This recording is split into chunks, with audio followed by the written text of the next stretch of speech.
we're back, guys, with another movie review, and I'm really excited to talk about this film. This is the newest Teenage Mutant Ninja Turtles movie, Teenage Mutant Ninja Turtles Mutant Mayhem.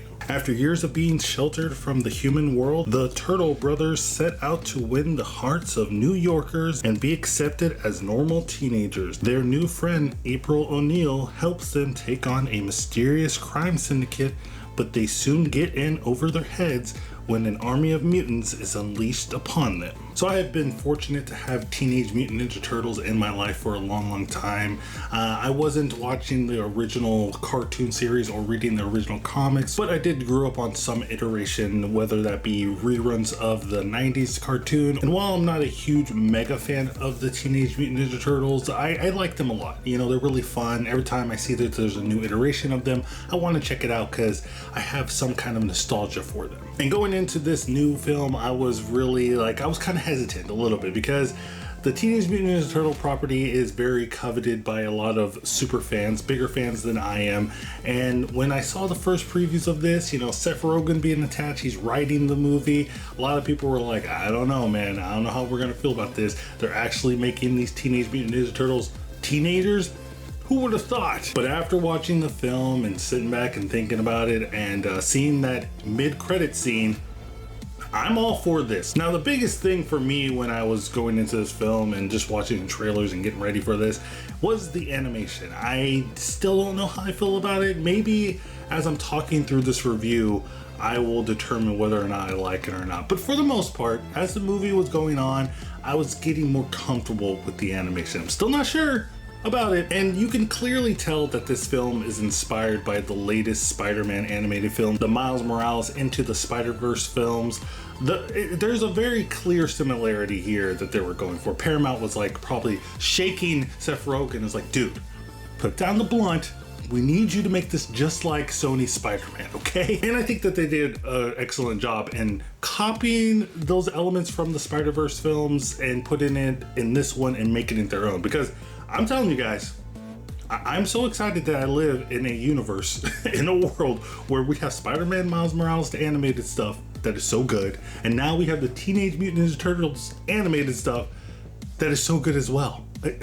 I'm just spoiled. Now, this movie was directed by Jeff Rowe, who is the same guy that directed the Mitchells vs. the Machines. An excellent film if you haven't watched it already. And in Mitchells vs. the Machines, that movie is very chaotic and all over the place. Kind of reminds me of like a late 90s, early 2000s, like Nickelodeon show or Cartoon Network show, where it's just really all over the place and very fast paced. That's what I get the vibes off of this film and Mitchells vs. Machine. And I mean, if we just look at Jeff Rowe's filmography, this is his third feature film. This is the third time he's directed a film. And currently on Rotten Tomatoes, he only has one film that is under 90%. I mean, Christopher Nolan, watch out. The voice acting is amazing in this film. I'm really happy that they actually got teenagers to play Teenage Mutant Ninja Turtles. I mean, I don't know why they didn't do this in the first place, but hey, here we are. And Master Splinter being played by Jackie Chan is like, why haven't we done this already? And there's a subplot with Master Splinter where he's like, you know, I'm lonely. I just want to find an older mutant like me that I can love. And, you know, we all can relate to that, love, you know, wanting love. But, you know, when it's a giant mutant rat that's like, I don't know, 100 years old, it's kind of weird. And, you know, without spoiling it, you know, I'm not going to go into too much, but the payoff of that story happens. And I have to say, it's freaking ridiculous. You just got to go there and watch it because you're not going to be prepared for it. And we also got to talk about the villain of this film, Superfly. It's played by Ice Cube brilliantly. It's great. The voice acting, again, everybody's doing a great job. So Ice Cube is playing Superfly, and I like Superfly. I think he's a cool villain. He's a cool, like, you know, entry-level villain for our heroes. This is their first outing, their first attempt of, like, you know, going out and being superheroes. So for their first villain, I think this is adequate. He's not like, you know, a super duper villain. He has a simple, like, goal that he wants to do. He just wants to kill all the humans. I mean, where have we heard that before? He just kind of reminds me of like an MCU standalone films villain. You know, and there's nothing wrong with that. Now, one of the complaints I've been seeing a lot lately with this film is that there's too many characters. You know, this movie feels bloated. There's so much stuff happening all at once. And I totally get that. I understand people's concerns when it comes to that. But I gotta say, for me, it don't matter. I like this film. This film is great. Some of my favorite movies this year has had like a massive amount of cast and craziness going on the screen.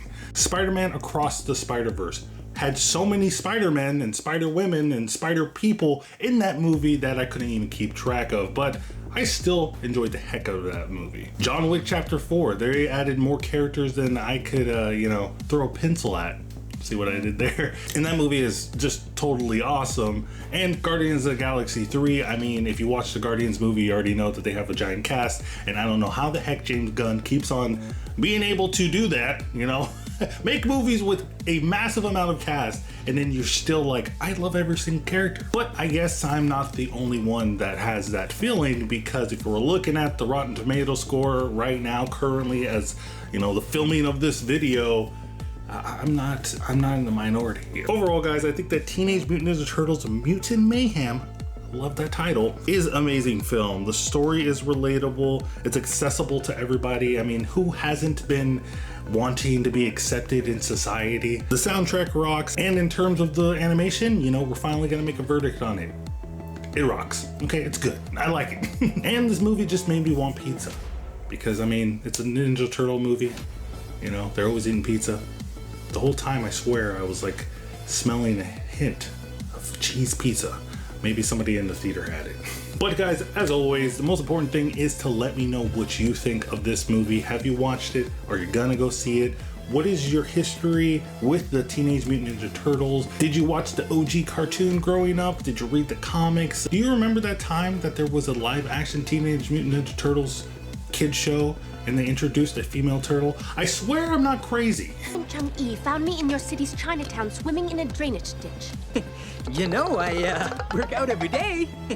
But guys, let me know what you think in the comments down below. Don't forget to like and subscribe. We are almost to 2,000 subscribers, and I'm so excited when that happens, because I'm gonna have a special video for you guys. But as always, don't forget to go check out my X or Twitter account to stay up to date with my channel. Don't forget to check out my letterbox and see my reviews and scores that I will be giving all my movies, because I don't do scores here. And as always, guys, keep watching movies.